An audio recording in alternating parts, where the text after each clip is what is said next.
એ ચાર ઘટના જેણે ગુજરાતીઓને હચમચાવી મૂક્યા. પાણીથી લઈ અને આગ સુધીની તબાહીમાં સેંકડોના મોત. ગઈકાલે સાંજે ગુજરાતના રાજકોટ શહેરમાં ગેમ ઝોનમાં લાગેલી ભીષણ આગમાં 12 બાળકો સહિત 35 લોકોના અત્યાર સુધીમાં મોતની ખબરો મળી રહી છે. દુર્ઘટના બાદ રાજકોટ પોલીસે ટીઆરપી ગેમ ઝોનના માલિક તેમજ તેના મેનેજરની અટકાયત કરી છે. રાજકોટના નાના મવા રોડ ઉપર સયાજી હોટલ પાસે 4 વર્ષથી ફાયર એનઓસી સહિતની મંજૂરી વગર ધમધમતો 2 માળનો ટીઆરપી ગેમ ઝોન માનવીય બેદરકારીના કારણે આગ લાગતા ક્ષણભરમાં જ વિશાળકાય ડોમ સળગી ઉઠતા તેમાં રહેલા 9 બાળકો સહિત 35થી વધારે નિર્દોષ લોકો જીવતા સળગીને કોલસાની જેમ ભડથું થઈ જતા અત્યંત દર્દનાક અને ભયજનક મોતને ભેટ્યા છે. ઉનાળાની રજાઓ માણવા માટે લોકો, મોટાભાગે બાળકો, આ ટીઆરપી ઝોનમાં આવ્યા હતા. આ દરમિયાન ખૂબ ભારે ભીડ હોય છે. ત્યાં હાજર લોકોએ જણાવ્યું હતું કે નાના મવા રોડ પર આવેલા ગેમ ઝોનમાં બાળકો સહિત ઘણા લોકો રમતા હતા ત્યારે આ દુર્ઘટના ઘટી હતી. આ પહેલી ઘટના નથી જ્યારે કોઈ ભયાનક દુર્ઘટનામાં નિર્દોષ લોકોના જીવ ગુમાવ્યા હોય. જો ગુજરાતમાં છેલ્લા 5 વર્ષની વાત કરવામાં આવે તો આવી 4 ભયજનક ઘટનાઓ બની છે જેણે ગુજરાતીઓને હચમચાવી મૂક્યા છે.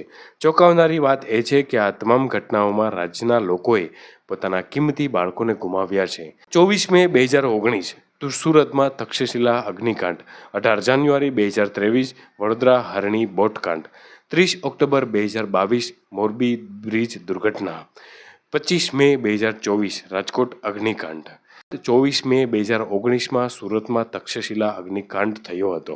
ગુજરાતના સુરતમાં સરથાણા વિસ્તારમાં કોચિંગ સેન્ટરમાં લાગેલી આગમાં ઓછામાં ઓછા 22 વિદ્યાર્થીઓના મોત થયા છે જ્યારે ઘણા લોકો ઘાયલ થઈ ગયા છે.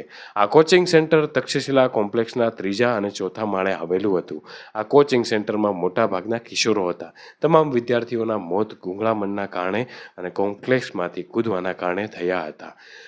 18 જાન્યુઆરી 2023 વડોદરા હરણી બોટ દુર્ઘટના, 18 જાન્યુઆરી 2023ના રોજ ગુજરાતના વડોદરાના હરણી તળાવમાં વિદ્યાર્થીઓથી ભરેલી બોટ પલટી જતા 14 વિદ્યાર્થીઓ અને 2 શિક્ષકો સહિત 16 લોકોના મોત થયા હતા.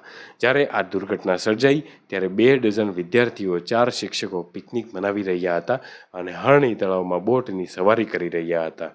30 ઓક્ટોબર 2022 મોરબી બ્રિજ દુર્ઘટના, 30 ઓક્ટોબરના રોજ મોરબી બ્રિજ દુર્ઘટનામાં 135 લોકોએ જીવ ગુમાવ્યા હતા.